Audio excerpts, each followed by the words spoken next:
कक्षा 9 part A क्षितिज। इसकी कहानी करेंगे दो बैलों की कथा। ये कहानी लिखी है मुंशी प्रेमचंद ने। अब मुंशी प्रेमचंद के बारे में जानते हैं। प्रेमचंद का जन्म 1880 में बनारस के लम्हई गांव में हुआ था। इनका जन्म हुआ था 1880 में।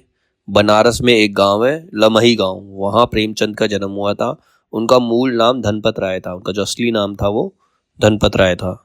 प्रेमचंद का बचपन अभावों में बीता और शिक्षा बीए तक ही हो पाई। मतलब उनके बचपन में इतनी सुख सुविधा उन्हें प्राप्त नहीं हुई, गरीबी में उनका बचपन बीता और वो बीए तक ही पढ़ाई कर पाए। उन्होंने शिक्षा विभाग में नौकरी की, मतलब उन्होंने शिक्षा एजुकेशन डिपार्टमेंट में नौकरी भी की, परंतु असहयोग आंदोलन में सक्रिय भाग लेने के लिए सरकारी नौकरी से त्यागपत्र दे दिया। फिर गांधी जी ने एक असहयोग आंदोलन चलाया था, उसमें पार्ट लेने के लिए उन्होंने अपनी सरकारी नौकरी से इस्तीफा दे दिया और लेखन कार्य के प्रति पूरी तरह समर्पित हो गए और वो पूरी तरह से लेखक बन गए, कहानियां लिखने लगे।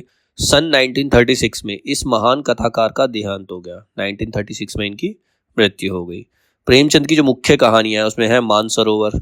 ये 8 भागों में संकलित है। मानसरोवर जो है 8 पार्ट में संकलित है। सेवा सदन, प्रेम आश्रम, रंगभूमि, कायाकल्प, निर्मला, गबन, कर्म भूमि, गोदान इनके प्रमुख उपन्यास हैं। उन्होंने हंस, जागरण, माधुरी आदि पत्रिकाओं का संपादन भी किया है। फिर बाद में उन्होंने एडिटर की जॉब भी की। कौन कौन सी पत्रिकाओं में? हंस, जागरण और माधुरी में। कथा साहित्य के अतिरिक्त प्रेमचंद ने निबंध और अन्य प्रकार का गद्य लेखन भी प्रचुर मात्रा में किया। प्रेमचंद साहित्य को सामाजिक परिवर्तन का सशक्त माध्यम मानते थे। मतलब कहते थे साहित्य के जरिए हम समाज में परिवर्तन ला सकते हैं, लोगों की आंखें खोल सकते हैं। उन्होंने जिस गांव और शहर के परिवेश को देखा, जिया, उसी की अभिव्यक्ति उन्होंने कथा साहित्य में मिलती है। जैसे गोदान में उन्होंने पूरे गांव के परिप्रेक्ष्य को सामने लाकर रख दिया, पूरे गांव को सजीव कर दिया। किसानों और मजदूरों की दयनीय स्थिति, दलितों का शोषण, समाज में स्त्री की दुर्दशा, स्वाधीनता आंदोलन आदि उनकी रचनाओं के मूल विषय थे। मतलब मेन सब्जेक्ट हुआ करते थे। नारी की दुर्दशा, समाज और दलितों का शोषण, स्वाधीनता आंदोलन, ये इनके मेन सब्जेक्ट हुआ करते थे। प्रेमचंद के कथा साहित्य का संसार बहुत व्यापक था। मतलब वो किसी एक चीज की रचना नहीं करते, बहुत सारी चीजों की रचना करते। उसमें गद्य भी आ जाते थे, निबंध भी आ जाती थी, कहानियां भी आ जाते थे। ठीक है। उनमें मनुष्य ही नहीं पशु पक्षियों को भी अद्भुत आत्मीयता मिली है। मतलब पशु पक्षियों के बारे में भी उन्होंने बात की है तो बिल्कुल प्रेम से उनको भी सजीव कर दिया उन्होंने।